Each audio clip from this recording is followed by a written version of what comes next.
Stop! The 50-year recycling lie exposed! Did you know the recycling logo on most plastic never meant this gets recycled? It was a PR move. I mean, seriously, you rinse yogurt cups while the companies that made them point at you and say, "Your problem." Meanwhile, oceans fill up, laws get bent, and the folks who knew it wouldn't work told us it would on purpose.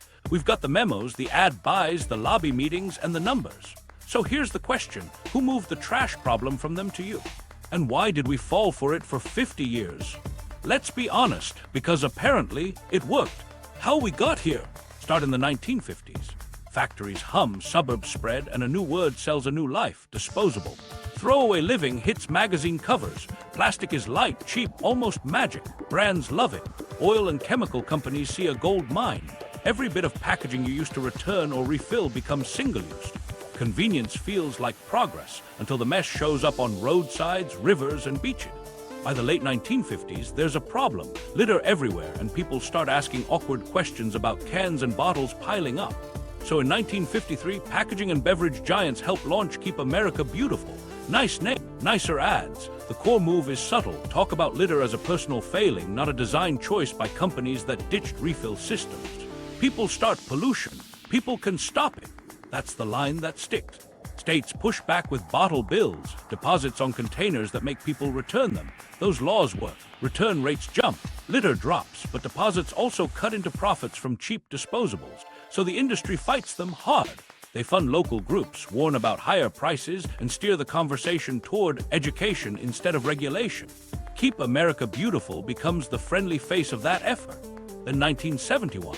The Crying Indian ad drops on Earth Day. You've seen it. A canoe smokestacks a tear. It hits like a hammer. The spot becomes legend, guilt packaged as guidance. What most viewers don't know: the actor isn't native, and the sponsors include companies flooding the market with throwaways. It's brilliant messaging. It points straight at individual behavior and away from packaging choices, manufacturing, and the companies shaping both. Talk about rhetorical Jiu-Jitsu. Here, S where the central question locks in. If companies' new disposables drove the mess, why build the story around you cleaning it up instead of them redesigning it? And was recycling the plan or the cover? As the 1970s roll into the 1980s, pressure builds. Cities are running out of landfill space. The garbage barge Marlboro becomes a national TV moment in 1987. Recycling looks like a civic fix, and symbols sell belief. Back in 1970, Gary Anderson designs the Chasing Air's logo for a paper contest, meant for paper and general recycling. It was never a promise that a specific item would be recycled. It's a concept mark. But in 1988, the Society of the Plastics Industry launches resin identification codes. Numbers 1 through 7. Inside triangles that look a whole lot like those arrows. Here's the move: states get lobbied to mandate these marks. Suddenly, almost all plastic wears a Chasing Arrows look, no matter if there's a real end market or not. To the average person, a triangle with a number feels like recyclable. To the industry, it's just sorting info. That gap in meaning becomes the engine of belief. You toss in tubs and toys thinking they're getting reborn. In reality, most aren't. Inside boardrooms, doubts aren't new. In the 1970s, internal papers warned that plastic recycling faced serious doubt economically. Virgin resin is cheaper and cleaner than collecting, sorting, washing, and remelting. Polymers degrade. Mixed streams kill quality. Markets for reclaimed plastic are thin and fickle, yet the ad spend climbs. Because if the public thinks recycling works, they worry less about bans and deposit. By 1989, the plastics image is hurting. Executives meet Ritz-Carlton, high-floor energy, and decide to go big, tens of millions a year to push the recycling narrative. Fund pilots, hotlines, school kits, promise scale soon. Meanwhile, resin capacity surges. Single-use keeps climbing. The message buys time, the production lines keep running. Local news loves a ribbon cutting. Early 1990s, pilot projects pop up, then quietly close. Sorting centers take in everything stamped with arrows. Most of it still goes to landfill or gets burned. For a while, shipping bales overseas hides the failure. Then in 2018, China's national sword policy slams the door. Contamination is too high, costs spike. Towns suspend programs, and the myth collides with math. So how did we get here? Step by step. Disposables sold as freedom. Front group that made litter your fault. A tear that moved hearts and attention. A symbol that blurred meaning. Lobbying that blocked policies that worked. PR that filled the gap with hope. And you, sorting at the curb, doing your part while the system was never built to close the loop. The stakes are not abstract. We're talking decades of packaging decisions shaping land, water, law, and budgets. You paid at checkout. You paid in taxes to haul it away. And you paid in belief, time, rinsing, sorting, because the arrows suggested a promise the system couldn't keep. Was recycling built to fail? For plastics mostly, yes, because the economics don't pencil, the chemistry fights you, and the market has never matched the message. That's the uncomfortable truth we have to say out loud before we can fix anything. And from here, we follow the receipts. Who knew what, when, and what they did with that knowledge? The symbol that sold a dream. So let's zoom in on the arrows. Not the feeling of recycling, the actual marks that locked in belief.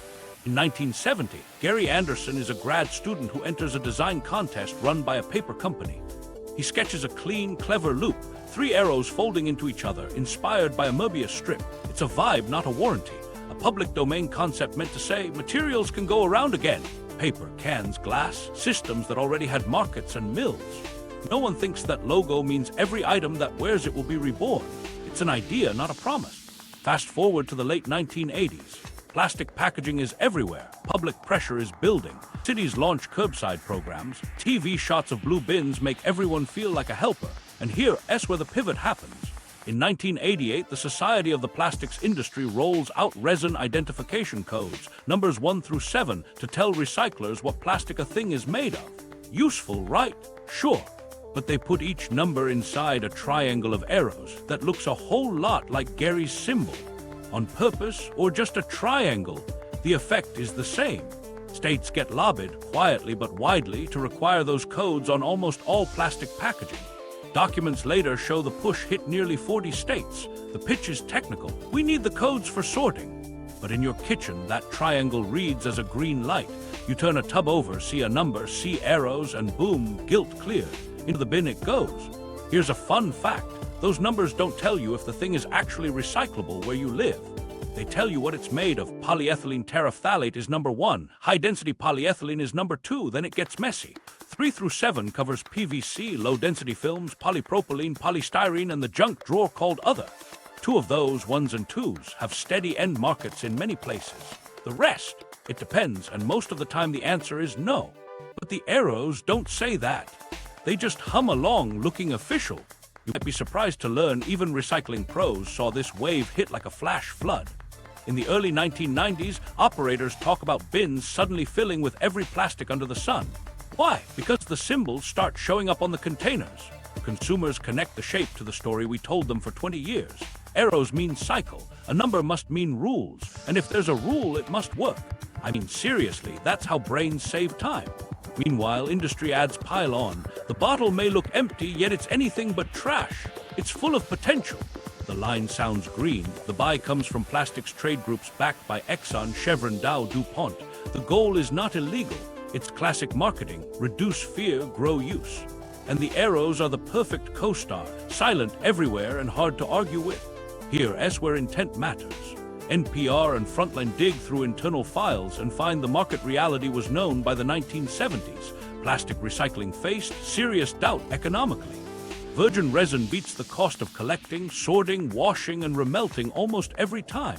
Polymer chains break, color and additives clash, mixed bales tank quality. And yet, in 1989, the industry decides to spend tens of millions a year to sell the image of plastic recycling, scaling soon. Schools get kits, hotlines launch, local news runs feel-good tour of plants. You don't see the closure notices 2 years later. But wait, if the symbol was for paper, why did plastic get to borrow the look? Because appearances move policy. When everything wears arrows, bans feel harsh. Bottle deposits look old-fashioned. Lawmakers can say, let's invest in recycling instead, and the can, pun intended, gets kicked. And because the resin codes are just information, they dodge truth and ad claims, legally clever, publicly confusing. By the late 1990s, the chasing arrows are stamped on beach toys, clamshells, foam, films, stuff that gums up equipment or has no buyer. You toss it in anyway because the triangle let you believe. Contamination rises, programs bleed cash, and still the arrows keep turning like a screensaver we can't turn off. Surprisingly, regulators are only now calling this out in plain language. In recent years, federal guidance flags the use of arrows on non-recyclable plastic as deceptive. States start moving to restrict the symbol unless access and end markets exist. Translation: don't sell a loop that doesn't close. It should have been obvious. But for 30 years, that shape did exactly what it was designed to do: make recycling feel simple and infinite. Let's be honest, symbols are shortcuts. They help us act fast in a messy world. The plastics industry didn't invent that, they used it. They took a hopeful mark, wrapped it around a material that mostly doesn't cycle, and let your good intentions carry their sales. And that's how a logo sold a dream, while the numbers behind it never added up. Inside the doubts. So if the arrows sold the dream, what were the people making plastic saying when the cameras weren't rolling? Short answer: this was never a mystery to them. Internally, the economics and physics looked bad from the start. In the 1970s, industry planners flagged a basic problem: collecting plastic from millions of homes, hauling it, sorting it, cleaning off food and labels, then melting it back down. That stack of steps costs more than making new resin from oil or gas. Virgin is uniform, cheap, and arrives by the railcar ready to run. Reclay is mixed, dirty, and variable. One insider line from 1974 summed it up: serious doubt it could ever be viable at scale. That's not a fringe take. That's a budget meeting voice. And even if you beat the costs, the chemistry fights you. Every time most plastics are remelted, the long polymer chains break a little. That means strength and clarity drop. Add in dyes, fillers, flame retardants, and stabilizers. Suddenly your batch is a soup where yesterday's salad dressing bottle won't play nice with a car part or a clamshell. Glass and aluminum are forgiving. Plastics are picky. You can't just toss plastic into one pot and get a clean stream out. So what happened? You downcycle or you landfill. And there's contamination. A single PVC cap or label in a bale of PET can ruin a whole melt. Food residue, paper, metal springs in pumps, multi-layer films that are literally laminated sandwiches of different polymers. Each adds noise to a system that needs quiet. Sorting tech improves, sure, but the error bars stay stubborn. Markets want consistent pellets. Reclaimers stare at mixed mountains. The spread between what they can sell and what they must pay to make it stays thin or negative. And this is before you hit the mixed streams. Municipal programs collect everything from detergent jugs to foam takeout, then try to sell it in bales labeled by resin. 1s and 2s okay, 3s through 7s, it depends, becomes no buyer this month. Thin films snarl machinery. Styrofoam breaks into dust. Black plastic hides from optical sorters. The best plants do hero work and still lose to the spreadsheet. Meanwhile, production keeps climbing. Between 2000 and 2020, global plastics output nearly doubles. Packaging is the big slice. So the input to the waste system surges while the output markets stay fickle. That mismatch isn't an accident. It's a model. You sell new. You let the public sector wrestle with the rest. Here's the twist. Even as the internal doubts stack up, the external story gets glossier. In the late 1980s, the trade groups huddle on their deteriorating image. The choice on the table is stark, recycle or be banned. Bottle bills and outright restrictions are gaining ground, so they choose to buy time. Tens of millions a year go to ads, school kits, hotlines, and pilot programs, not to overhaul packaging design first, to market the idea that recycling is about to click. Why promise a future you don't control? Because it cools the political heat. If lawmakers believe scale is coming soon, they can shelve deposits and bans. If consumers believe the bin is a fix, they stop demanding upstream change. If brands can slap recyclable on a pack based on lab theory instead of actual end markets, they keep moving units. The word soon does a lot of heavy lifting. Inside companies, engineers do run experiments. They try blending 10%, 20% recycled content into bottles. They learn fast. Food grade requires near-virgin inputs, and trace contaminants can taint taste or safety. Mechanical loops work for some HDPE and PET with tight controls. The rest, you get brittle forks, gray benches, or a marketing display nobody asked for. Useful in spots, not a system that swallows the surge of single-use. And about those pilots, the early 1990s are full of ribbon cuttings. A film-to-film trial here, a foam densifier there, a PVC take-back for a season. Local news shoots the tour. The check clears. Then markets wobble, feedstock quality slips, buyers bail, and the project goes quiet. NPR and Frontline later track a string of these. It's a pattern. Splashy start, quiet end. Some folks push advanced fixes, chemical recycling, pyrolysis, promising to crack polymers back to monomers or fuels. We'll get to that in a bit. But inside the documents, even these are framed as long shots needing huge capital and cheap energy, with yields all over the map.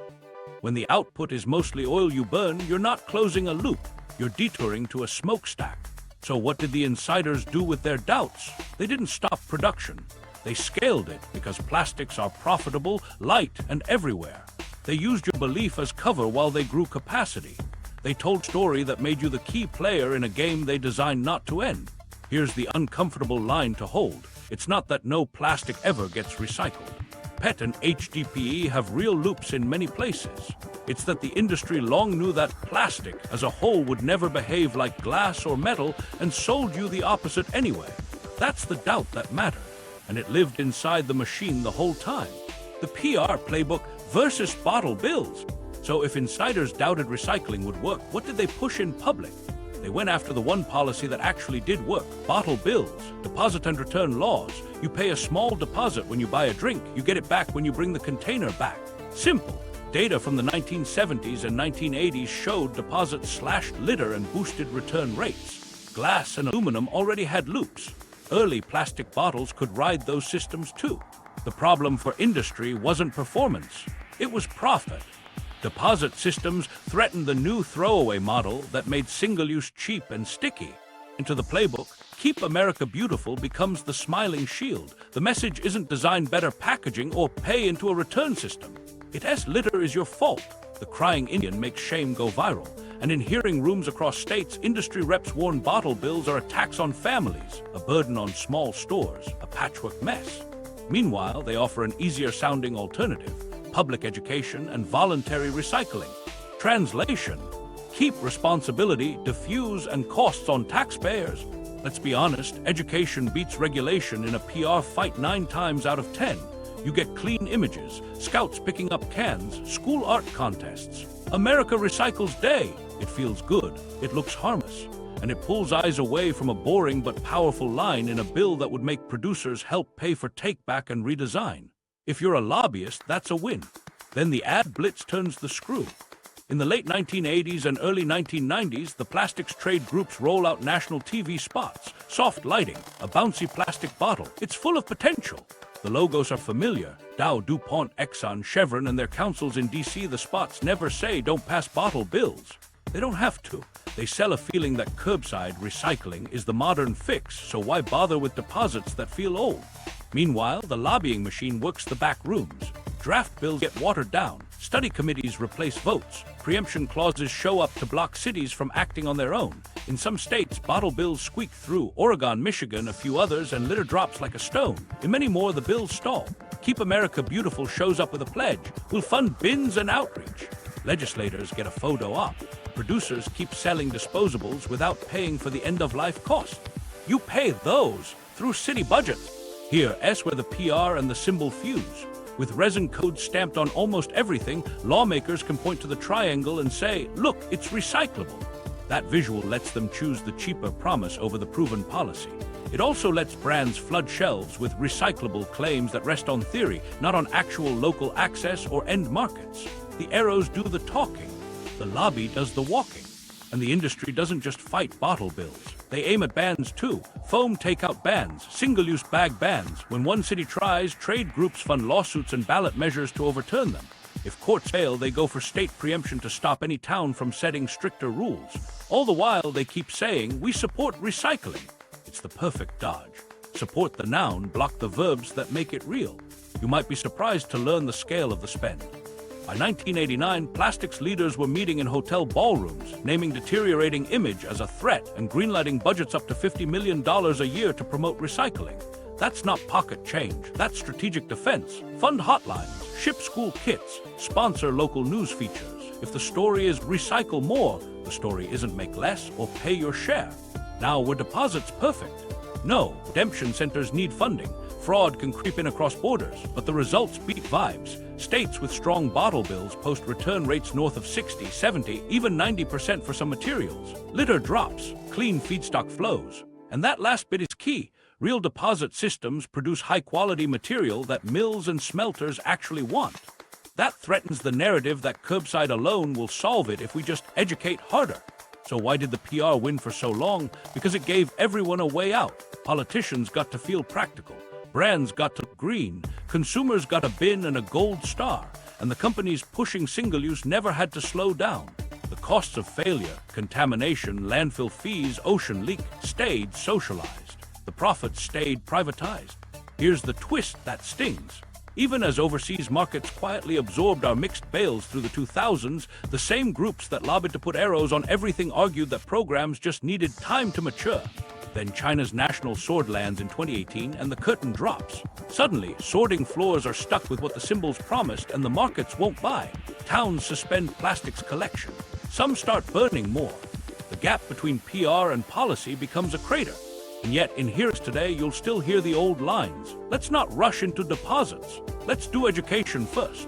Advanced recycling is coming. It's the same playbook, updated for new jargon. The lesson is simple. When a fix makes producers pay or forces design change, watch for the ad campaign that tells you there's a softer path. Then check the receipts. Who funds it? What policies does it delay? And what happens to the trash while we wait? The Ritz-Carlton solution. So here's the hinge point. It's 1989. The plastics image problem isn't a PR headache anymore, it's a business risk. Bottle bills are spreading. Cities are mad about landfill space. Reporters are asking why everything's wrapped in plastic. Executives huddle at the Ritz-Carlton. Yes, literally, because that's where you go when your brand needs concierge service. The agenda on the table, how to stop bans and deposits without cutting production.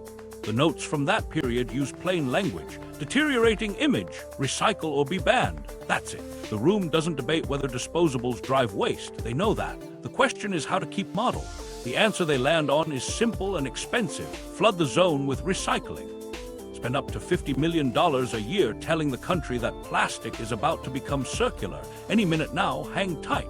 What does that money buy? Pilots everywhere. Not quiet lab work, public-facing projects with ribbon cuttings and phone trees and school assemblies. A hotline so you can call and feel included. Kits for classrooms so kids learn that plastic belongs in the blue bin. Grants to cities for new carts. Recycling fairs at malls. Local news segments shot inside sorting plants with upbeat music and workers in hard hats smiling at the conveyor belt. It's not subtle, it's saturation. And every message carries the same promise. Scale is coming soon. If your town can't do number 5 today, it will tomorrow. If your MRF can't handle clamshells this year, just wait. The future is a bigger bin. Meanwhile, press releases tout millions invested in breakthrough tech. They keep the word breakthrough vague. They repeat it a lot. Here's the move under the move. While the campaign paints a path to circularity, resin capacity quietly surges. New crackers break ground. Output climbs. Single-use packaging expands into every aisle because marketing loves cheap containers with bright color and complex shapes. You can test this at a grocery store. Compare a 1980s shelf photo to a 1990s one. Packages fragment into more sizes, more seals, more mixed material. That complexity makes actual recycling harder, but it also makes the product look premium, which moves units. The bin promises to catch the fallout. The trade groups coordinate talking points. Speakers hit chambers of commerce and PTA meetings. Recycling works when we all do our part. Notice who's not in that we. Not the folks approving multi-layer pouches that can't be separated. Not the brands choosing black plastic that optical sorters can't see. The word we is aimed at you, the person rinsing a peanut butter jar with hot water at 10 p.m. And the money shapes policy conversations. City councils facing angry calls about litter and landfill closures get a safer path. Accept grants for carts and outreach instead of voting for deposits or bans. State lawmakers get scorecards and model bills that favor voluntary programs. If they ask about costs, they hear that recycling will pay for itself once markets mature. That word mature does a lot of work for a system that, even then, insiders knew was a tough sell. To keep confidence high, they seed success stories. A film-to-film pilot in one region, a foam densifier trial somewhere else. Press events frame each as a template. The footage travels. What doesn't travel is the follow-up 2 years later when the buyer disappears or the inputs foul the line. NPR and Frontline later trace a bunch of these. Pattern, not accident. Meanwhile, the ad creative leans hard into potential. A plastic bottle jumps out of a dump truck and bounces back into a factory. It's full of potential, the voice says. The sponsor bug is the Plastics Council, funded by Exxon, Chevron, Dow, DuPont. That's not a secret. It's on the screen if you look. But the tone feels environmental, so the brain files it under good. That's the beauty of tone. It's a shortcut. Did any of that budget go to redesigning packaging to make it uniformly recyclable? Not in a way that changed the stream. You get some standardization talk, some voluntary guidelines, but the growth energy is on selling the fix downstream. Because if the public believes the bin is the solution, producers don't have to be. And then there's schools. You might be surprised to learn how many of us got plastic recycling education straight from industry kits. Posters, lesson plans, even mascots. The lesson is well-meaning: reduce, reuse, recycle. The weight is on the last word. The subtext is clear: keep buying, just sort it right later. Let's be honest, this was smart. It cooled political heat. It built a habit. It turned you into labor for free, and it bought exactly what it was designed to buy: time. Time to lock in more petrochemical build-outs. Time to normalize single-use as hygiene and convenience. Time to turn a defensive story, "Are we causing the waste?" into an offensive one. Look how much we're investing to solve it. The catch is math. Even with the PR machine humming, the totals barely budge. Ones and twos flow. Threes through sevens stall. Contamination eats margins. Cities back the budgets. Exports mask the limits until 2018. And when the export door slams, the shine wears off fast. So remember the Ritz-Carlton moment. When a system is under threat, the first instinct isn't always to fix the system. It's to fix the story. And in 1989, that's exactly what they did. Performative pilots and quiet closures. So let's walk into the era of ribbon cuttings. Early 1990s, every local newscast has the same B-roll: giant scissors, a conveyor whirring, and a smiling executive saying, "This is just the beginning." Pilots multiply because on camera, a pilot looks like progress. On a balance sheet, it's a rounding error next to new resin capacity. Here's how a lot of them played out. A company funds a plastics recycling demonstration project with a mayor and a check. The scope sounds big, regional, even first of its kind. They accept any plastic marked with arrows. Residents cheer, trucks fill. Then the plant realizes the incoming mix is a chaos salad: clamshells, films, foam, black trays, PVC lurking where it shouldn't. The optical sorter misses black plastic. Films wrap screens like angel hair. One PVC label sneaks into a pet melt and wrecks a batch. Costs spike. Throughput drops. The buyer for the weird stuff backs out. 16 months later, the press release slows to a trickle, the executive rotates to a new role, and the pilot concludes. Did you know many of the most hyped projects barely touched the hard-to-recycle plastics they were announced to tackle? Foam densifiers ran, but feedstock was too dirty and too far apart. Film-to-film trials worked in lab runs with pristine shrink wrap, but grocery bag streams came in contaminated with organics, stickers, and random hardware. PVC recovery lines existed on paper, then hit a wall when markets balked at chlorine contamination risk. Multi-layer pouches, those shiny chip bags made of bonded polymers and metals, never had a true end market at scale. One well-publicized New England initiative made a margin splash. Buyers corporate logos on banners, public-private partnership vibes, a promise to take more resins. Local crews did heroic work, but the economics never penciled on the mixed stuff. After the cameras left, only number 1 and number 2 kept moving. The rest, the majority by count, quietly detoured to landfill or a burner. That pattern repeats in city after city.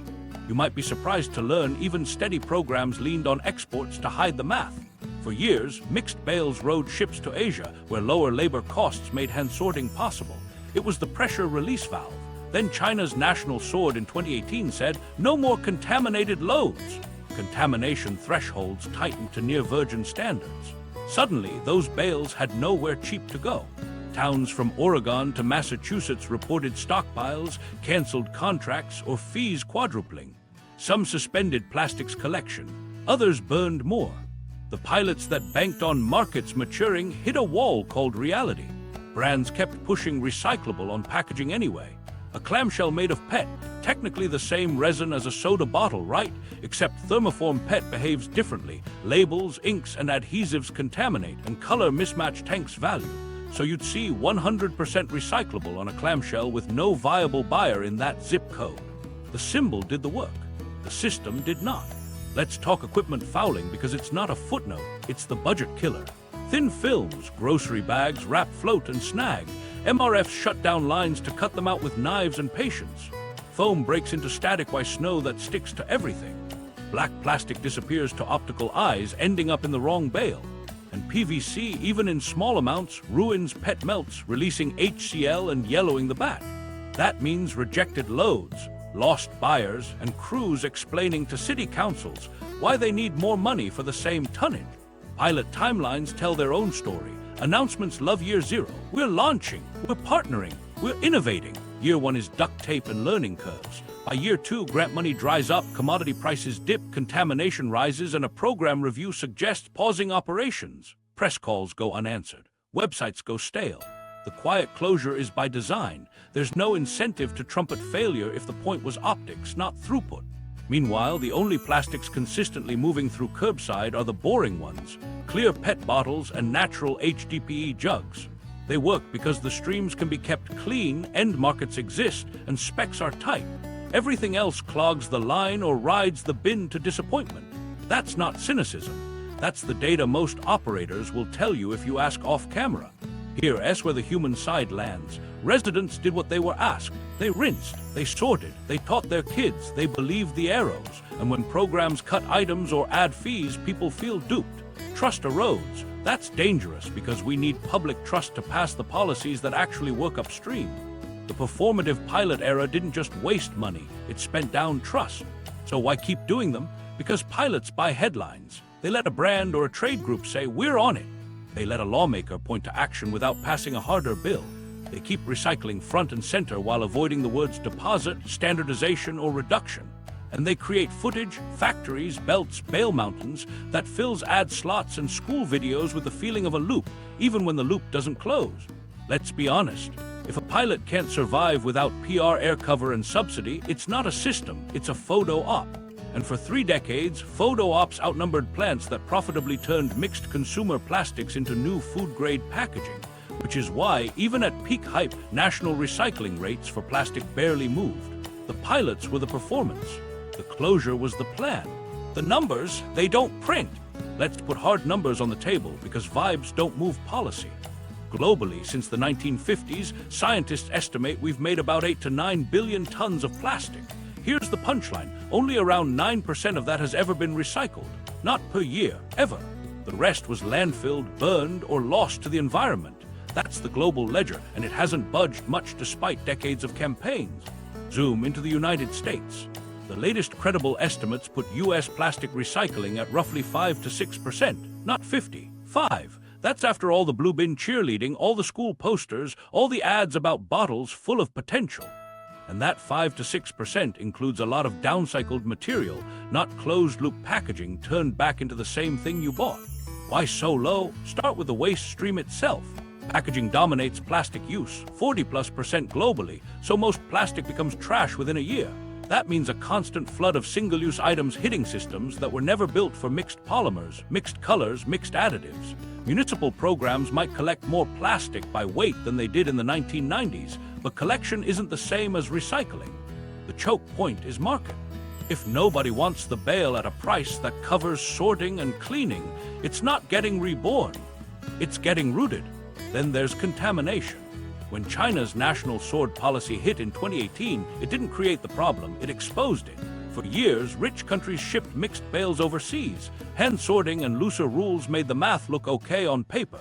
National sword tightened contamination thresholds and shut the door on dirty loads. Overnight, U.S. towns saw costs spike and options vanish.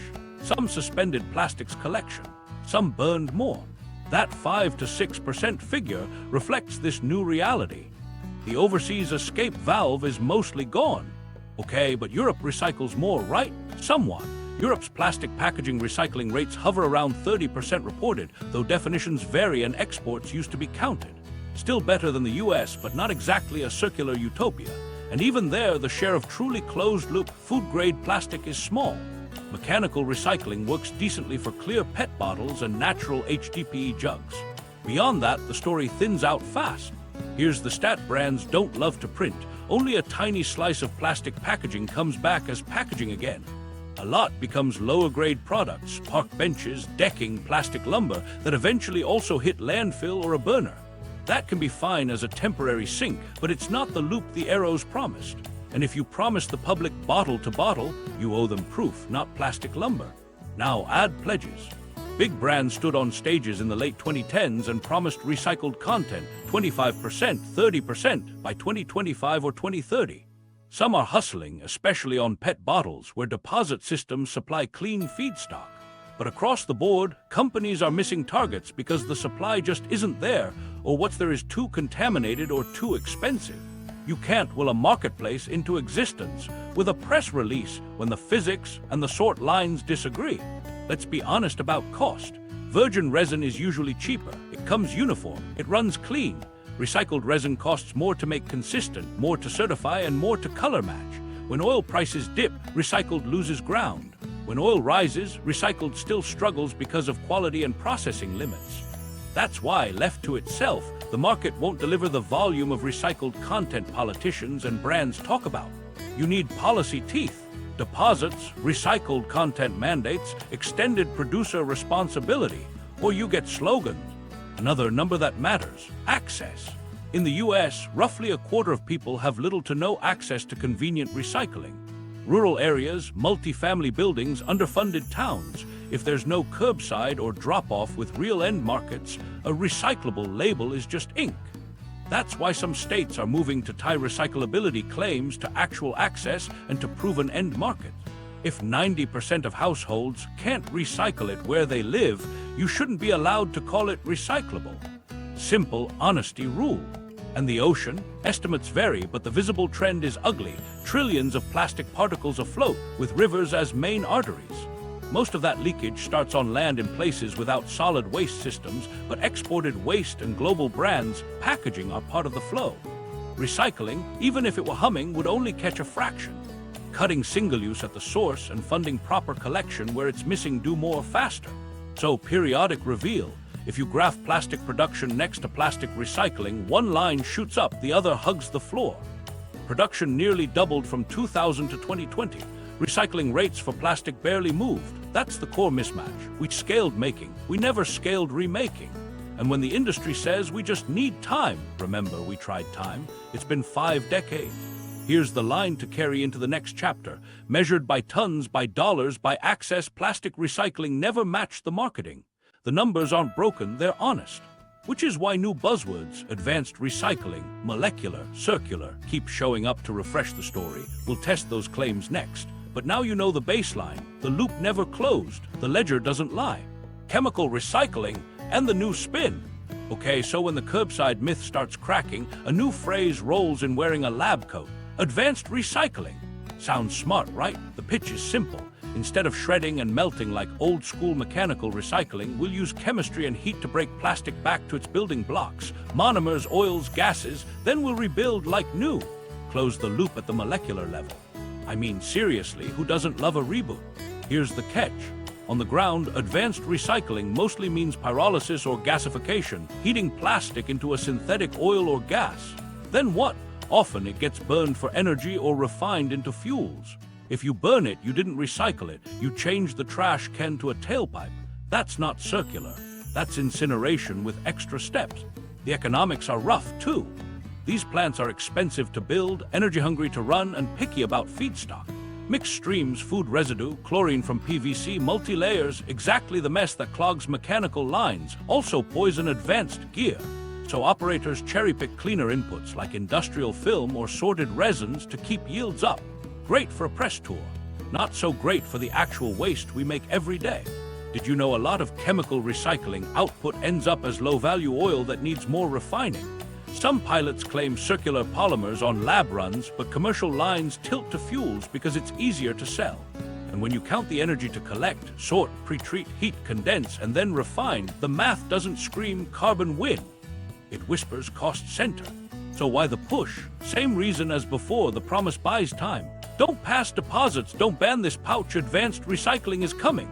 You'll also see regulatory carve-outs. In some states, lawmakers reclassify these plants as manufacturing, not waste management. That means looser air rules, fewer permits, and softer oversight.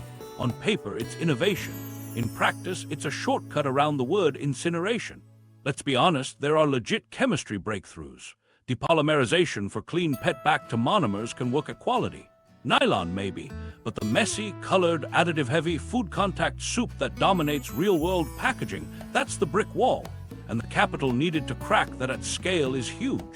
If virgin stays cheaper, the market won't flip just because a keynote said molecular. Meanwhile, the marketing sprints ahead of the machines. You'll see chemical recycling certified content claims built on mass balance accounting. Translation: we put some pyrolysis oil in a big fossil pool. We pull out circular plastic on the other side. We assign the credit by spreadsheet. It's legal in some schemes. It's also abstract enough to make your head spin. Consumers see recycle. The plant sees a ledger entry. The atmosphere sees combustion. Communities near these sites also see the trucks. More diesel, more odors, more flares when the line hiccups. And if a project stalls, as several have, you're left with a half-built promise and a lot of PR that already did its job. Policymakers hit pause on upstream rules waiting for scale next year. Next year slips. Here's a fun fact. When National Sword exposed the curbside myth in 2018, advanced recycling mentions in hearings shot up. It's the new magic word. The same trade groups that stamped arrows on everything now wave lab beakers and say, trust the science. Science is not the problem. The feedstock is. Design garbage in, expensive oil out. You can't chem lab your way around a pouch made of 3 polymers and a metal layer glued together to look shiny. So what would proof look like? Transparent inputs, clean life cycle data, clear product slates that show polymer to polymer at commercial volumes, not demo days, no mass balance shell games, no state carve-outs that hide emissions, contracts that don't depend on subsidies and PR, and a design for recycling shift upstream so plants aren't fed chaos. You might be surprised to learn even insiders hedge their bets. Investor decks talk about circular monomers, then show revenue lines weighted to energy products. That's the tell. If the output is mostly fuel, call it that. If it's truly polymer back to polymer, prove it with audited tons, not pilot footage. Here's the pattern through line. When the public learns that plastic recycling never matched the arrows, a new story arrives with shinier arrows. In the 1980s, it was curbside will mature. Now it's chemistry will fix it. Both move the spotlight downstream, away from simpler, proven moves. Deposits, standardization, bans on the worst offenders, and reuse where it obviously works. Let's be honest. If advanced recycling can do what the slide decks claim, great, show us at scale without cooking the books or the air. Until then, treat it like a side quest, not the main story. Because while we wait for miracle loops, production keeps climbing and the bin, no matter how advanced, still can't swallow a flood designed to spill. What actually works when tried? All right, if the arrows sold a dream, what actually moves tonnage in the real world? Shortlist, proven by data, not vibes. Start with deposits, bottle bills, pay a nickel or a dime at checkout, get it back when you return the container. It's boring, it's old, it works. States with strong deposits hit return rates that make curbside look sleepy, 60, 70, even 90% for some containers. Clean feedstock comes back because money is a better signal than a triangle. Mills want that material. Brands use it. Litter drops. Taxpayers pay less to chase trash around. And yes, the same folks who fought these bills still fight them. Because apparently a dime is powerful when it moves a market. Reuse and refill loops also work when designed like an appliance, not a pop-up. Think sturdy glass with deposits for milk, beer, and soda. Think standardized high-density polyethylene crates and drums for back-of-house supply, not Instagram jars. Closed systems, cafeterias, campuses, arenas get high return rates because the loop is short and the bin is 2 steps away. Commercial loops for kegs, totes, and pallets have worked for decades because they save money and they're tracked. Extend that logic to consumer packaging where it makes sense. Beverages, cleaning products, some takeout, and you get waste down fast. Not to zero, but measurable, bankable drops. Extended producer responsibility, EPR, is the other big lever. Translation: make the companies that put packaging on shelves help pay to collect and manage it at the end. When producers pay, design changes. Countries that adopted EPR earlier pushed higher recycling rates and better sorting because the cost showed up on the right ledger. In US states now passing EPR for packaging, you'll see eco-modulated fees. Simpler, recyclable formats pay less. Hard-to-recycle formats pay more. That nudges away from multi-layer pouches toward monomaterials with real end markets. It's not magic, it's math with teeth. Standardization is the quiet hero. Right now, every aisle is a chaos buffet. Sizes, colors, polymers, labels, closures. Sorting gear hates that. End markets hate it more. When regions enforce a simple menu, clear PET for bottles, natural HDPE for jugs, same caps, same label adhesives, contamination drops and yields go up. Germany didn't get high bottle-to-bottle rates by wishing. They standardized formats and paired them with deposit. That combo takes a system from maybe to money. Bans and phase-outs on the worst offenders help too. Thin carry bags, polystyrene foam foodware, oxo-degradable pretend plastics. When cities and states remove them or require fees, street litter and storm drain clogs fall. You can measure it. San Jose did after a bag ban. Maine and Maryland did on foam. Is every ban perfect? No, but the fast, visible wins build momentum and free up crews and budgets for bigger lift. Honest labels matter more than you think. If a pack is only recyclable at a few specialty depots, say that. If it's not recyclable where 90% of people live, don't let it wear arrows. Some states are moving there now. No chasing arrows unless you've got both access and end markets. And use simple instructions, cap on or cap off, label matters or not. Confusion creates contamination. Clarity saves bales. Public procurement is the lever people sleep on. When schools, hospitals, and agencies buy with rules, minimum recycled content, no multi-layer pouches, refill where possible, suppliers switch. Guaranteed demand pulls supply. California's minimum recycled content in pet beverage bottles is already lifting recycled pet prices and investment. You want real markets. Lock in buyers with laws and contracts, not just pledges. Community scale reuse beats wishful thinking. Reusable takeout programs with tracked containers and a deposit or membership can work across a network of restaurants if the drop points are dense and the warewashing is centralized. Office parks can run cup and lunchbox loops because the geography is tight. Stadiums can switch to reusable cups because returns happen at the gate. Every one of those wins cuts thousands of single-use items per event or per week, which adds up faster than someday chemistry.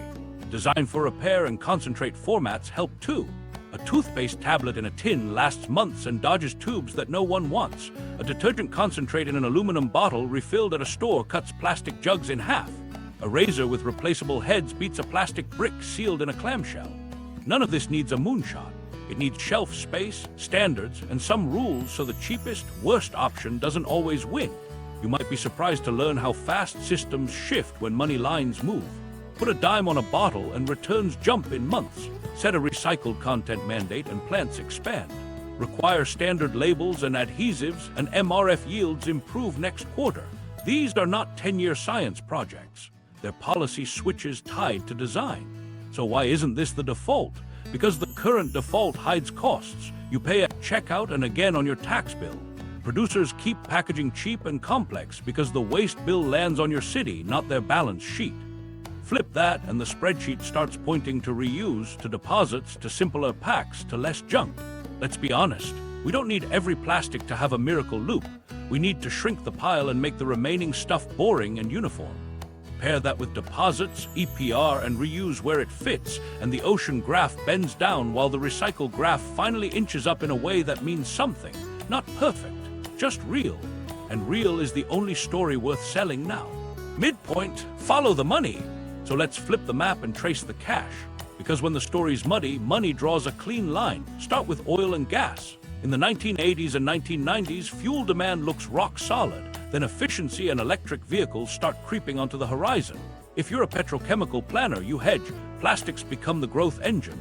Turn barrels into polymers instead of gasoline. Same feedstock, new profit stream, longer runway. That hedge isn't a rumor, it shows up in build-outs. New crackers, new ethane capacity, big petrochemical complexes penciled through the 2000s and into the 2020s and 30s. You can see the pattern in investor decks. Transportation fuels flatten, chemicals and plastics go up and to the right. If a barrel can be a bag, a bottle, a blister pack, you're still in business even if cars sip less. Now put that next to lobbying. Track spending and you'll see trade groups for oil, chemicals, and plastics dropping serious cash in DC and state capitals. What are they buying? Time, soft rules, preemption, friendly definitions like calling advanced recycling manufacturing, not waste, and a steady drumbeat of education over regulation. Meanwhile, their cleanup budgets and grants look generous on TV, but stacked against capital plans and ad spends, the imbalance is obvious. The money to sell disposables. Here, we're recycling the money to deal with them. That word protects sales. If a pouch or a clamshell can wear arrows and a line about please recycle, it keeps shelf space and customer comfort. Liability stays public. Cities pick up the tab, you pick up the tab twice.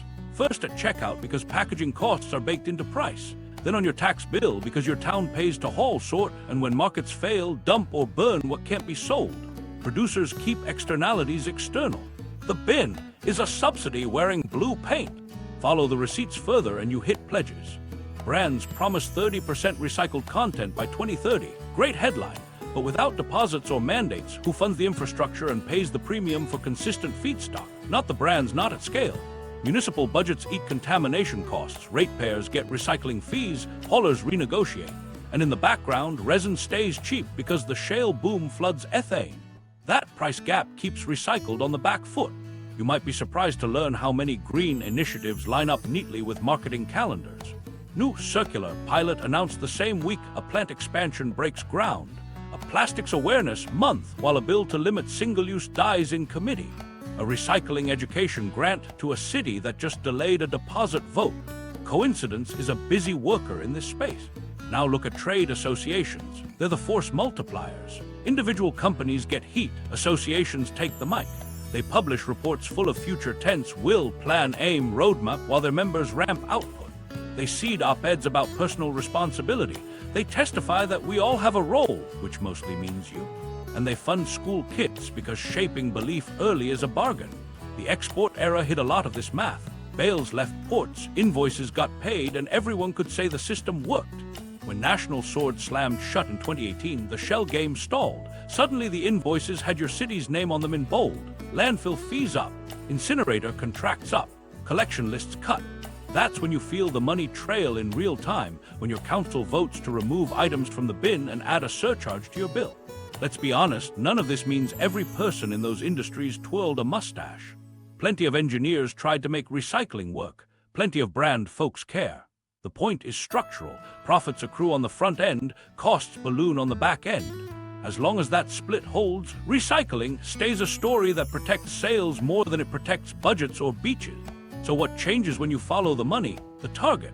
The problem stops being why won't consumers sort better and becomes why can producers design anything and pay nothing? That shift is happening. Lawsuits are landing. States are moving on truth in labeling and extended producer responsibility. Retailers are testing refill where the math holds. Investors are asking which plastic bets age well in a world that prices carbon and bans dumb format. Here's the midpoint turn. We stop chasing bins and start chasing incentives. Because once you see who benefits from confusion and who pays for failure, you stop playing the part they wrote for you. You stop rinsing guilt and start moving levers, deposits, mandates, standardization that flip the cash flows. And when money moves, design follows. That's the crack in the story, and it's getting wider. Cracks in the story. Here's where the narrative starts slipping. For years, recyclable was a free pass. Then cases land. Cities and advocacy groups sue brands and trade groups, saying those chasing arrows and 100% recyclable labels are deceptive when there's no access or end market. Files get dragged into daylight, ads, memos, the same lines we've been pulling. Courts don't solve trash, but discovery forces truth. Recyclable where facilities exist stops sounding honest when the facility doesn't exist for most people. States move next. Truth in labeling bills ban the arrows on plastics that aren't actually recycled in practice. Not theory, practice. California tightens claims, others follow. If 90% of households can't recycle a pack, you don't get to wear a halo. At the same time, legislatures pass extended producer responsibility for packaging. Oregon, Maine, Colorado, California, shifting costs upstream and adding eco-modulated fees. Simpler, standardized formats pay less. Multi-layer headaches pay more. Suddenly, that shiny pouch doesn't look so cheap on a spreadsheet. Symbols get hit too. Some states restrict the chasing arrows unless a product meets strict criteria, access plus end markets. That's a direct strike at the visual that sold the dream. And you can feel the tone shift in hearings. Lawmakers repeat a new line: recyclability is not a property of a package, it's a property of a system. If the system can't handle it, it's not recyclable, full stop. While the legal gears turn, a different test plays out in stores. Retailers and brands run refill pilots where the math works. Stadiums switch to reusable cups with on-site wash and hit return rates north of 90%. Big office campuses replace disposable foodware with tracked reusables and drop trash tonnage in weeks. Supermarkets trial deposit on container for ready meals with standardized tubs that come back by the crate. In back rooms, cost curves flat. Fewer liners, less hauling, less constant reordering. It's not every aisle, but in the right lanes, beverages, food service, cleaning, reuse finds cost parity and then an edge. Media starts digging again. Reporters pull old footage of pilots that vanished and pair it with new, advanced recycling promises that look suspiciously familiar. NPR, Frontline, major papers, receipts everywhere. They talk to MRF managers who show what actually gets bailed. They talk to communities near advanced plants dealing with flares and odors. The gap between press releases and pallets of polymer shrinks under camera light. Activists document greenwashing in the wild. They buy products labeled recyclable, try to recycle them in real programs, and film the rejection letters. They map which counties accept what, then overlay brand claims. The pictures go viral. It's hard to argue with a postcard from a local hauler saying we don't take that, next to a brand's national ad telling you to please recycle. That tension forces edits. Claims soften. Some packs lose arrows. Quiet but real. Regulators catch up. The Federal Trade Commission revisits its green guides, the rules of the road for environmental marketing. Draft language warns that using chasing arrows or broad, recyclable claims on plastics with limited access or no end market is deceptive. States write their own rules faster. Fines start to land. It's not headline money, but it's a line in the sand. Meanwhile, numbers push the plot. Brands miss recycled content pledges because supply isn't there. Investors ask pointed questions on earnings calls. You promised 30% by 2025. Where's the tonnage coming from? Without deposits and real EPR, there's no clean stream to buy. Some companies lobby for those policies quietly because they need the feedstock. The irony is thick. The same ecosystem that fought deposits now needs them to hit targets they marketed. And then the crack widens at the factory door. Packaging engineers, under EPR fee pressure, start stripping complexity. Black plastic gets cut because sorters can't see it. Glues and labels get standardized so PET thermoforms stop polluting PET bottle streams. Caps move to attached designs so they stay with bottles. None of that trends on Twitter. All of it matters on a belt.